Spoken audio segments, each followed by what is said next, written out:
Hi, I'm Pete Schellenbach, culinary specialist with Vulcan. And I'm here in the test kitchen today, and we're going to be working on the Vulcan VG30 Braising Pan. And I'm going to be making a very classic dish. We're going to be doing braised beef short ribs.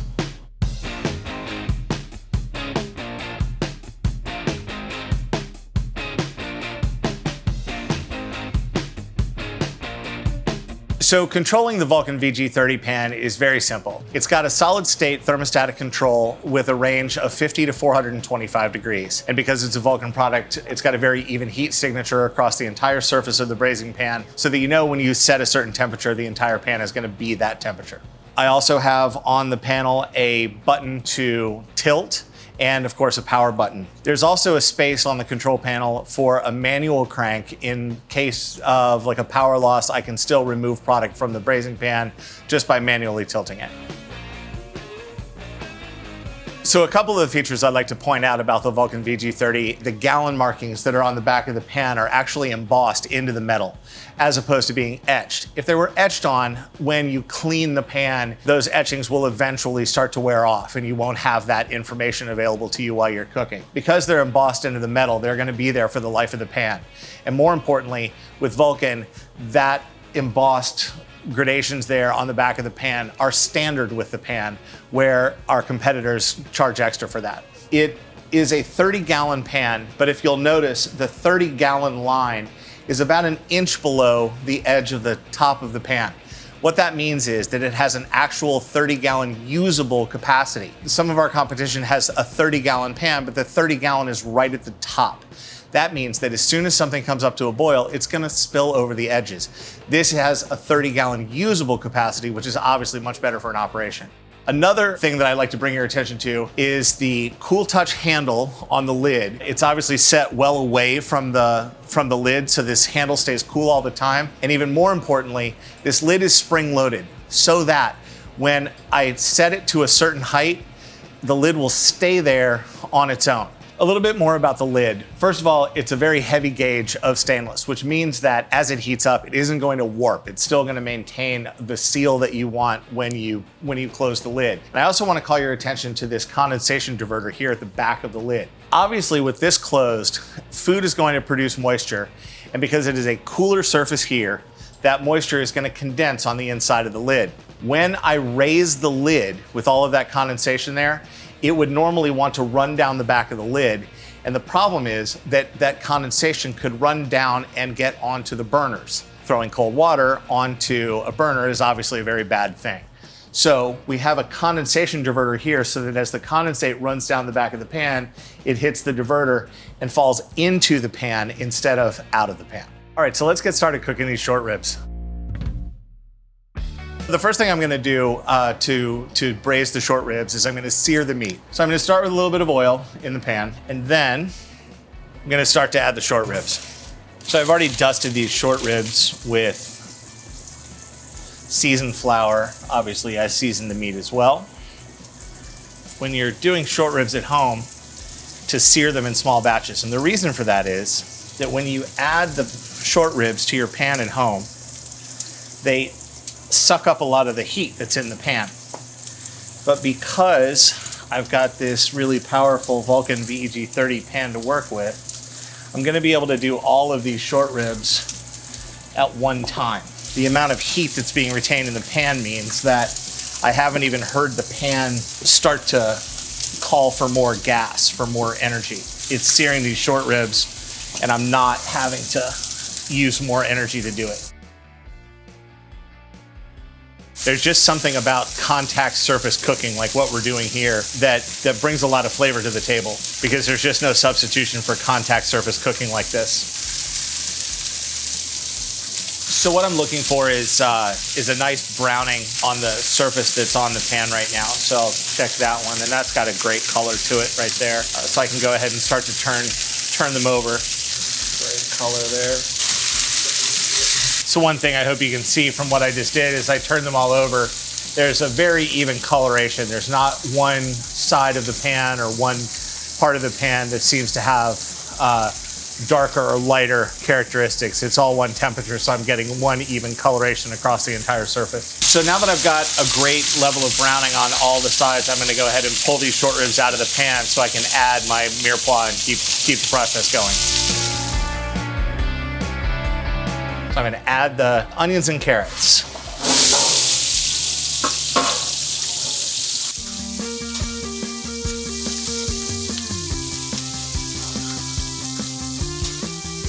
So now that I've got some color on my onions and carrots, I'm gonna go ahead and add my celery. I'm gonna mix that around, let that celery get hot, and then I'm gonna go in with my tomato paste.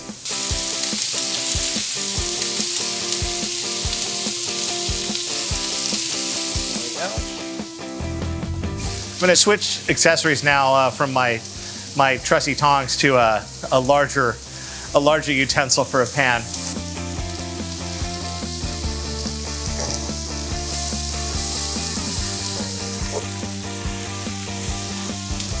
And at this point, I'm okay to go ahead and add the red wine and deglaze the bottom of this pan. So I've got a couple bottles of cooking wine.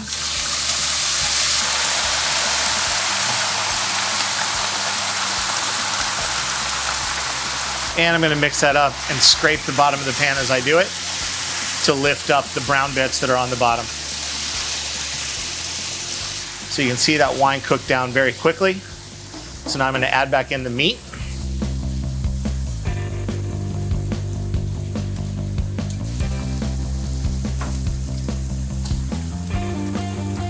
And now I'm gonna go ahead and add my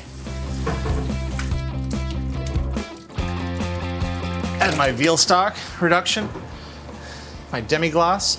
What I'm looking for is I want it to cover about halfway, 2/3 of the way up the height of the short rib.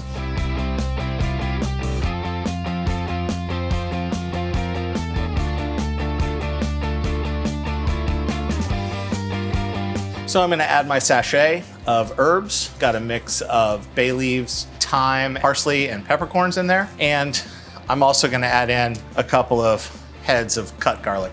So now you can see that the demi-glace or the veal stock has already come up to a simmer. Again, got a lot of power here.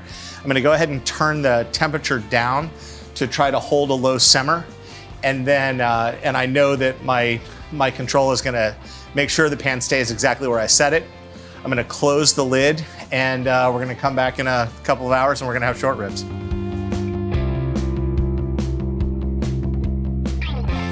While my short ribs are cooking, I wanna talk a little bit about braising pans sort of in general.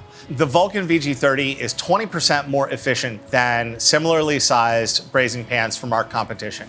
So that means that you are getting maximum functionality out of the least amount of energy possible with our braising pans. They're incredibly versatile pieces of equipment. For many, many years, the braising pan was called the workhorse of the kitchen. I'm braising in it now. It's a braising pan. It's sort of its wheelhouse. But there are other things that I can do in here. It can be used as a griddle because I've got a large, flat, even heat surface. So much like a griddle, I can just do things like hamburgers in it if I needed to. I can do shallow frying in it. So small amount of oil, I could do chicken cutlets, chicken patties, things like that in here in oil. It can actually be used as a steamer. There's a steamer accessory that allows me to add water to the braising pan, turn up the heat, bring that water up to a boil, and then the accessory will hold the pans up out of the water. When I close the lid, it becomes a steamer. There's just so many things that you can do in a braising pan, and that's why they were called that workhorse of the kitchen.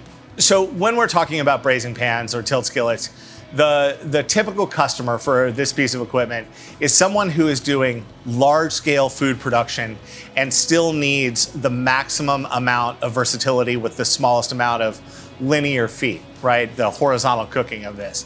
Like you see a lot of braising pans go into institutions, a lot into schools, a lot into catering facilities. Hotels are particularly fond of braising pans. You see, I can't ever remember walking into a hotel kitchen, a full-size hotel kitchen that did not have a braising pan. That's the kind of customer, somebody who needs a lot of different types of production out of one footprint. So my short ribs are finished. So what I'm gonna do now is I'm gonna use my retractable pan support. I'm gonna put a pan in there, and and I'm gonna remove my short ribs to that pan. Then what I'm gonna be left with still in my braising pan is the liquid, the braising liquid that I use to cook the short ribs. I'm gonna use a separate pan to drain off that liquid, leaving just the carrots and the onions and the celery, and I'll clean that out. What that's gonna let me do then is put that liquid back into the pan. Because it's such a wide surface area, when I turn on the heat to a gentle simmer, I'm gonna reduce that liquid down to that braising liquid down to a really great sauce, super flavorful. And that's gonna be the sauce that I pour over my short ribs. I'm gonna use a slotted spoon so that, that all of the liquid stays in the pan. So now I'm gonna attach the strainer to my braising pan and drain off the liquid.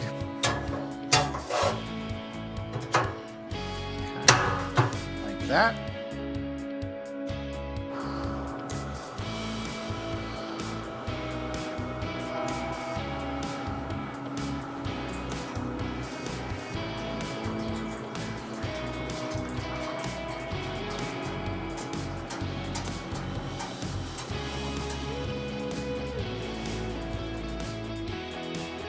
One thing I haven't mentioned yet is that this pan is equipped with a tangent draw-off. The tangent draw-off makes cleaning a lot easier. The other thing is if I had made just something like a really liquid, like a soup, I could actually remove the entire soup through that tangent draw-off. I would just open the valve, tilt the skillet, and the soup would run right out of the tangent draw-off, like into a bucket, for example, and then it could be moved to a blast chiller to cool down. So now that the short ribs are all finished, I'm gonna clean the tilt skillet. I'm gonna go through the process for you right now. First, once I've gotten all the food out, all of the residue from the food out, I'm gonna use warm water and rinse the remaining residue out. Then I'm gonna go back in with a mild soap solution and a gentle nylon brush, which is all I need to get this clean. Use the nylon brush in circular motion to lift up any food particles. I'll be able to tilt that again to drain that soapy water out. As I mentioned before, I'm going to use the tangent draw-off to drain that soapy water out. Once that's out, I'm going to set the tilt skillet back into its working position, rinse with clear water, tilt it again to remove that, give a nice dry towel on the inside of it, and then it's gonna be finished. Like all Vulcan equipment, the braising pans have the free equipment checkout. After your equipment is installed, a qualified service tech will come out. Vulcan covers the cost of this to make sure that the equipment was installed correctly. That's gonna catch any problems that may have occurred during installation. So one of the things I spoke about before was accessories for my braising pan. One of those is obviously the steamer insert to turn my braising pan into a steamer. But the things that I haven't talked about yet as far as accessories go are the faucets, the different types of faucets that you can have. There are 7 different variations of faucets. It really is based on what the end user requires for their operation. But just know that with 7 different options for faucets, you definitely are going to be able to target exactly what that end user wants. So today we use the Vulcan VG30 to make a classic braised short rib.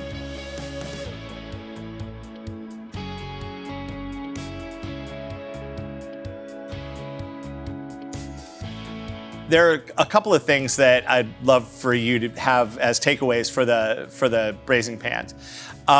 They are traditionally known as the workhorse of the kitchen for a reason.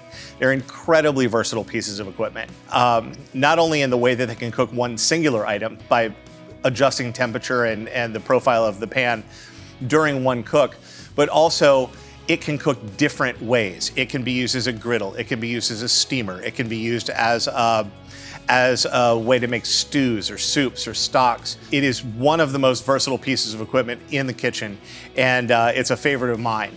It's on my short list of things that I would absolutely have in my own kitchen. So thanks again for joining me on this braising pan episode of the a la carte videos, and we'll see you next time.